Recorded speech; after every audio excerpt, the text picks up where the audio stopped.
Proclamação do Evangelho de Jesus Cristo segundo João.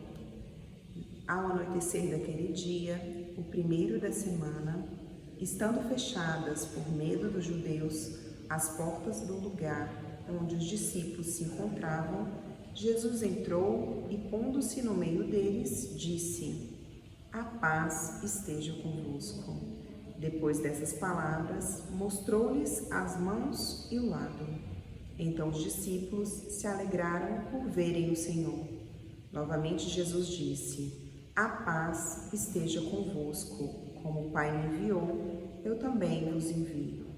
E depois de ter dito isto, soprou sobre eles e disse: "Recebei o Espírito Santo. A quem perdoardes os pecados, eles lhes serão perdoados. A quem não os perdoardes, eles lhes serão retidos." Palavra da salvação. Meus irmãos e minhas irmãs, paz e bem. Chegamos à solenidade de Pentecostes, com a qual se encerra o tempo pascal. O tempo pascal é o tempo mais longo do calendário litúrgico da igreja, depois do tempo comum, naturalmente. Dos tempos fortes é o mais longo. Nós começamos na celebração de Páscoa e 50 dias depois chegamos na celebração de Pentecostes. Assim como a Páscoa era uma festa que existia no Antigo Testamento e os cristãos mudaram o sentido dela no Novo Testamento, também Pentecostes é uma festa que existia no Antigo Testamento. Era a festa mais importante do Templo de Jerusalém, a chamada Festa das Tendas. E naquela ocasião se celebrava o quê? O dom da lei. O fato que Deus tenha dado para o seu povo uma palavra, o Antigo Testamento, que a fé de Israel não é um esforço humano para chegar no Senhor, como o budismo, por exemplo, mas é Deus que vem em direção ao seu povo e diz a sua palavra, dá para o seu povo a sua lei. Então era a festa do dom da lei. Pentecostes é a festa da nova lei. Não uma lei escrita na pedra, mas no coração, uma lei do amor, aonde o homem está no centro e não a lei. Ora, nós chegamos nessa solenidade preparados por, sobretudo, a última parte do tempo pascal, aonde Jesus mesmo apresenta quem é o Espírito Santo. É o Paráclito, o defensor, o Espírito da verdade. E nós celebramos na conclusão também da semana que nós rezamos pela unidade dos cristãos, pedindo que todos nós, independentemente da igreja que nós pertencemos, sejamos reunidos um só povo em torno de um único Senhor. Bem, o que nos diz o Evangelho deste dia? Nós já escutamos esse Evangelho no tempo pascal, mas hoje o chamado do Senhor da liturgia é para nós olharmos para o Espírito de Deus. O Evangelho começa assim dizendo: na noite do primeiro dia da semana, na noite daquele dia, o primeiro dia da semana. Mas, além de nos recordar isso, que de fato os primeiros cristãos, eles se reuniam na noite para celebrar, mas também à noite o vazio que produz o medo na vida dos apóstolos. Eles estavam em uma sala trancados, cheios de medo, não sabiam muito o que fazer. O Mestre, o Senhor, foi crucificado. E o que pode acontecer com eles agora? Eles estão fechados de noite.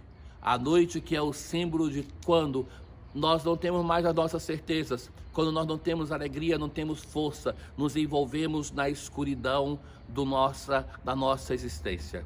É nessa situação precisa que o Senhor Jesus, rompendo a resistência criada pelos apóstolos, por nós, de uma porta fechada, que ele entra e se faz presente no meio deles. Veja só que interessante que o Evangelho não usa a palavra aparição, mas vai dizer assim que o Senhor se faz presente. E era aquilo que ele prometeu: aonde 2 ou mais estiverem reunidos no meu nome, eu estarei presente no meio deles. O Senhor se faz presente com a sua comunidade. É a comunidade reunida em nome do Senhor Jesus. Jesus saúda como em uma celebração, com o desejo de paz. Mas um gesto de Jesus é muito belo, aquele de soprar para dar o seu Espírito. Se lembram que no momento da criação do homem, naquele barro sem vida, o Senhor sopra e dá a vida. É a vida da graça, é a vida do Espírito. É ali que aquele barro se torna a imagem e semelhança de Deus. Jesus dá de novo a força do seu Espírito. Ora, esses apóstolos têm medo, não têm muita certeza de nada, têm o desejo de continuar ali. O medo faz isso conosco, que nós escolhemos a pior das opções, ficar trancado em uma sala. E naquela situação concreta, Jesus sopra. Aquele Espírito que era anunciado pelos profetas que Deus daria para o seu povo, agora Ele o dá. E dá para estes apóstolos que não merecem, mas é graça, porque Deus age conosco assim, não porque nós merecemos, mas porque Ele é graça, porque Ele é amor, porque Ele é misericórdia. Agora sim, os discípulos podem cumprir aquilo que o Senhor está dizendo. Ele que é mandado pelo Pai, agora confia os rumos da sua igreja a esta comunidade apostólica. Eles, como o Pai me enviou, agora eu envio vocês. Mas Jesus dá o seu Espírito. Jesus envia os seus discípulos para que coisa, fundamentalmente? Qual é a missão de nós cristãos? Qual é a missão da igreja no mundo?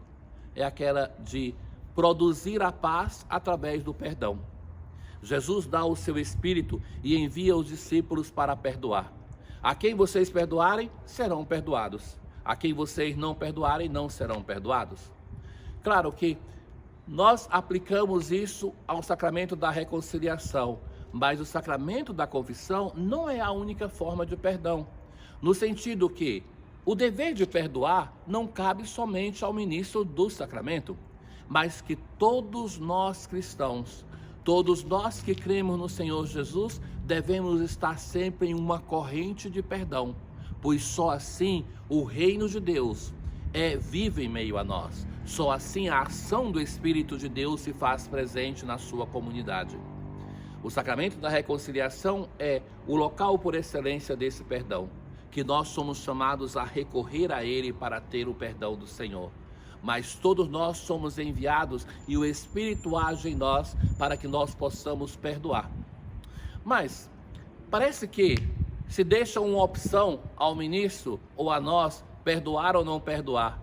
Jesus está dizendo que se nós perdoamos, o perdão chega aonde nós estamos. Mas se nós não perdoamos, se nós não fazemos aquilo que devemos fazer, o perdão não chega, as pessoas não são perdoadas. E aí então é o discípulo que falta, é falha do discípulo que não deixou atuar o Espírito de Deus na sua ação de vida de fé. Irmãos caríssimos, chegamos à conclusão do tempo pascal. E a grande conclusão, o selo com o qual se conclui esse tempo é o dom do Espírito.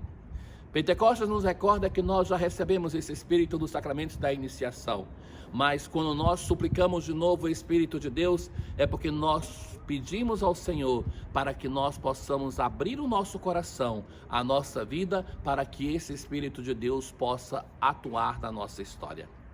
Que o tempo comum que se inicia ou que retorna à 9ª semana, seja para nós esse tempo de união com o Espírito de Deus, de santidade, que nós possamos deixar em cada um de nós, nas nossas famílias, nas nossas comunidades, o Espírito de Deus atuar, para que nós sejamos santos como o nosso Pai é santo. E essa santidade em nós é obra do Espírito Santo. Um bom tempo comum para todos, uma boa união com o Espírito de Deus, para que nós possamos produzir frutos de santidade, frutos de união entre nós cristãos, em torno de um único Senhor e Mestre. O Senhor esteja convosco, Ele está no meio de nós. Abençoe-vos o Deus Todo-Poderoso, o Pai, o Filho e o Espírito Santo. Paz.